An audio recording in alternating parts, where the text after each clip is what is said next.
আজকে যে বিষয়ে আমি কথা বলবো সেই টপিকটি হলো science and symptom of low platelet count, অর্থাৎ প্লেটলেট কাউন্ট যখন আপনার শরীরে কম হয়ে যায় তখন কি কি সাইন সিমটম ডেভেলপ করতে পারে সেই সমস্ত বিষয় আজকের ব্লগে আমি বিস্তারিতভাবে আলোচনা করব।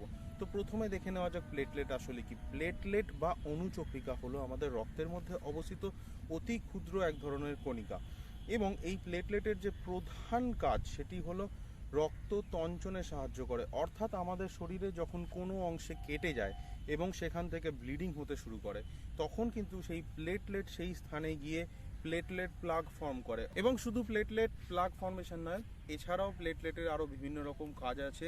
প্লেটলেট কি কি কারণে কমে? প্লেটলেট প্রধানত তিনটি কারণে কমতে পারে। ফার্স্ট হচ্ছে যে প্লেটলেটের প্রোডাকশন কমে যাওয়া, বিভিন্ন রোগ আছে সেসব ক্ষেত্রে প্লেটলেটের প্রোডাকশন কমে যেতে পারে।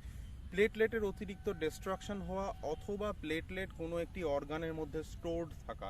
সাধারণত সেটি স্প্লিন বা প্লিহা নামক যে অর্গান আছে আমাদের পেটের ভিতরে, সেই অর্গানের মধ্যে অনেক সময় কিন্তু এটা স্টোরড হতে পারে, তার ফলেও কিন্তু ফলসলি প্লেটলেট কাউন্ট কম দেখাতে পারে।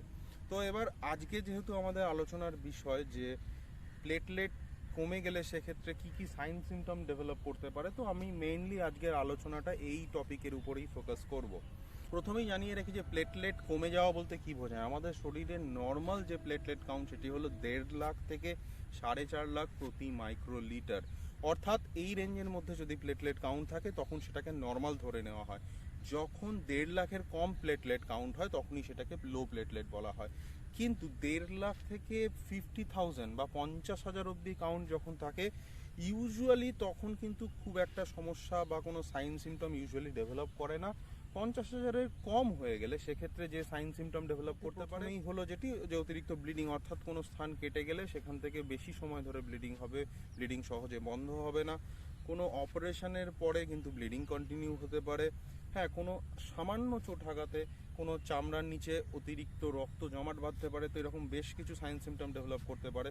কিন্তু যখন 20,000-এর নিচে প্লেটলেট চলে যায় তখন সেটিকে ক্রিটিক্যাল ধরা হয়, অর্থাৎ সেক্ষেত্রে কিন্তু লাইফ রিস্ক থাকে। শরীরের বিভিন্ন ভাইটাল অর্গানসের মধ্যে ব্লিডিং হতে পারে, যেমন তার মধ্যে সবথেকে ইম্পর্টেন্ট যেটি হলো ব্রেনের মধ্যে ব্লিডিং হতে পারে। তো সেই ক্ষেত্রে অনেক রকম কমপ্লিকেশন ডেভেলপ করতে পারে। কি কি সাইন সিমটম ডেভেলপ করতে পারে তার মধ্যে খুব কমন হলো ব্লিডিং। ব্লিডিং কোন কোন স্থান থেকে হতে পারে? আমাদের মাড়ির গোড়ার থেকে হতে পারে, নাক থেকে ব্লিডিং হতে পারে, খাদ্যনালীর ভিতরে ব্লিডিং হতে পারে, আমাদের ইউরিন বা স্টুলের মধ্যে ব্লাড আসতে পারে। তো এইরকম বিভিন্ন রকম ব্লিডিং এর ম্যানিফেস্টেশন হতে পারে। মহিলাদের ক্ষেত্রে পিরিয়ডের টাইমে অতিরিক্ত ব্লিডিং হতে পারে। এছাড়াও ব্লিডিং এর জন্য উইকনেস ডেভেলপ করতে পারে। সামান্য প্রেশার বা চাপ দেওয়াতে চামড়ার নিচে কিন্তু ছোট ছোট ব্লিডিং স্পট অ্যাপিয়ার করতে পারে।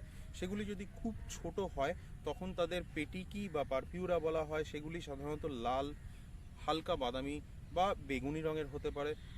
যদি কোনো বড় ব্লিডিং স্পট অ্যাপিয়ার করে তখন তাকে ইকাইমোসিস বলা হয়। তো এইরকম বিভিন্ন সাইন সিমটম প্লেটলেট কমলে সেই ক্ষেত্রে ডেভেলপ করতে পারে।